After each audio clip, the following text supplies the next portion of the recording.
कहाँ मिटा देंगे और कहाँ मिटाएंगे। कल हम पहन के सुप्रीम कोर्ट के बाहर खड़े हो जाएंगे। ये नहीं है और मैं सादा टिकट लेकर आया।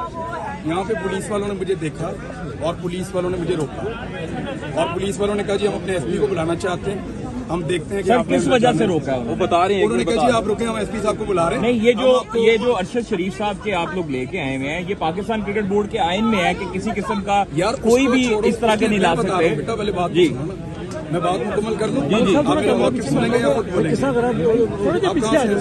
जी, मैं जिधर से भी हूँ सर, मैं साथ ही हूँ। मैं आपसे पूछ रहा हूँ, पीसीबी से नहीं, मैं स्पोर्ट्स जर्नलिस्ट से ही है। यहाँ पर आप आए हैं, पुलिस वालों ने क्या ज्यादती की? ये मेरे पास टिकट है, मैं अंदर जा रहा था, उन्होंने कहा जी आपको वीआईपी से अंदर लेकर जाएंगे। ठीक है, मैंने कहा जी मैं वीआईपी से अंदर क्यों जाऊंगा, मैं लाइन में लग के अंदर जाऊंगा, मेरे पास वीआईपी टिकट नहीं है और मैं यहाँ से अंदर जा रहा हूँ। सही है।